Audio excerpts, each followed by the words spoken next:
Thanks once again to the LSP, Eric's Brothers, for another great song. Our guest speaker today is Traci Adams. Mrs. Adams is the wife of a fallen firefighter, Battalion Chief Tommy Adams. Traci is a registered nurse in Shreveport, with most of her career being spent in the emergency department. She and Tommy met in 1992 and were married the following year. During Shreveport's 2009 Crew of Gemini parade, Battalion Chief Adams fell off of a ladder truck. He died from his injuries 10 months later on December 12, 2009. Since his death, Traci has dedicated her time and energy to volunteering with a number of agencies to help families of others that have had to walk this challenging and difficult journey. Traci and Tommy have two daughters, Alex Adams, 21, and Kristen Adams, 16. Alex is finishing her bachelor's degree in nursing at LSU HSC in New Orleans, and Kristen is enjoying her sophomore year in high school. Ladies and gentlemen, please join me in welcoming Traci Adams.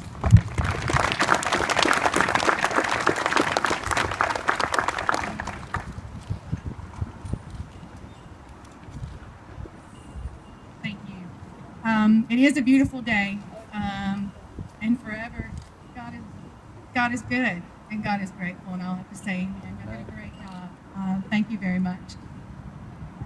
Like has already been stated, on February 21st of 2009, it started like any other day, any other Mardi Gras in Saturday. Any other Saturday in Louisiana during Mardi Gras. Tommy and I were a little more excited because for the first time in his 30-year career with Shreveport Fire Department, two things had lined up for him and our family. The first was he was stationed as battalion chief at Central Station, and it was that company that was assigned to lead our city's largest Mardi Gras parade, the Crew of Gemini. On top of that, our two girls, Alex and Kristen, who were 14 and 9 at the time, were old enough for the first time to be able to ride on a ladder truck during the parade and participate during the parade. When the parade started that afternoon, our excitement was palpable. The next 4 hours would be some of the most fun hours that we've ever enjoyed as a family. Throwing beads and shouting greetings to a number of friends and families along the parade route was something that we got to be a part of for the very first time. Tommy ended up splitting his time riding with us on top of the truck and walking the parade route to help guard the crowds from the truck. As chief, he didn't have to, but he chose to, because that was the kind of man and firefighter that Tommy was.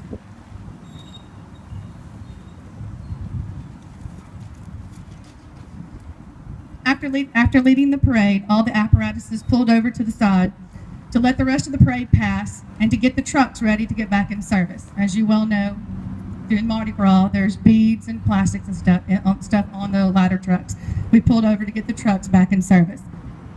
Tommy helped his family down from truck one, and he and I had a quick exchange about getting the girls warmed up and cleaning the trucks to return to service. I had no idea that those words would be the last that I ever spoke to my husband and the last words that he would ever say to me. Just minutes, probably seconds later, he was laying on the ground, broken, bleeding, and unconscious. In the space of those brief few minutes, he had returned to the top of truck one and had fallen headfirst from the side. We would find out later that he had broken every bone in his neck. Sorry. His heart stopped, and he died where he landed in front of his wife, children, friends, and co-workers. CPR was started, and he was resuscitated at the hospital. The fight for his life began that night. We sought specialists from around the country, took him to specialist hospitals in Atlanta and in Shreveport. We even remodeled the home in the hopes that getting him home would help him to recover. For the next 10 months, Tommy remained dependent on a breathing machine, paralyzed from the neck down, and in a vegetative state. In the early hours of December 12, 2009, Battalion Chief Tommy Lee Adams died as a result of his injuries. 7 days later, our baby turned 10. The next few years would begin, as y'all well know, become a blur of healing, rebuilding, and clinging to a faith in God that was already strong, but clinging to a faith in the goodness of God. And I'm going to stop for a second and I'm going to read. God is good no matter what that we've been asked to walk through, and we have all been asked to walk a trial. God is a good God, and he knows what he's doing, and he loves us, and he's always there with us.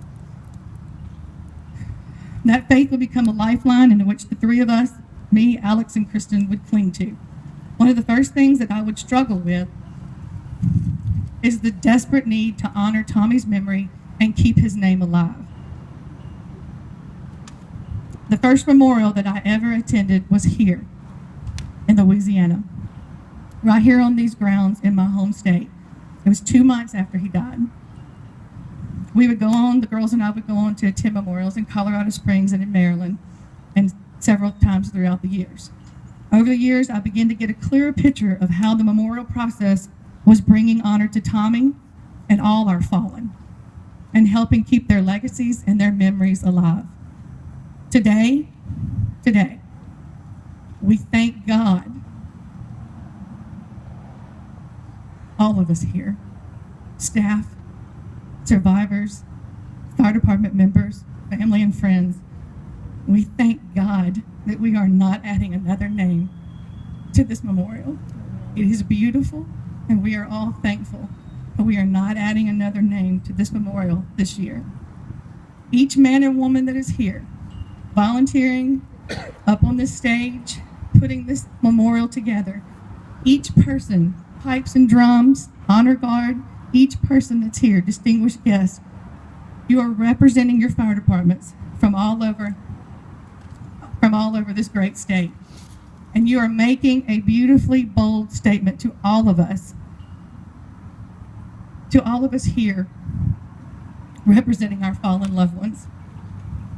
Each of them that are here, you are saying to us, each of one of y'all are here, that made the journey, that drove the trucks, that played the pipes, that did honor guard, drums, and put this together. Each one of you are touching on what Chief said.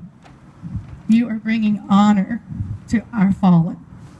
And you are making that promise to us that their memory is not forgotten. To each of the family that's sitting here, that's traveled this road with us, to all the family, look at each other, meet each other when you get a chance, because each of you that are here, you're also making a promise to one another that none of our loved ones will be forgotten. They are never forgotten. This is proof right here behind us.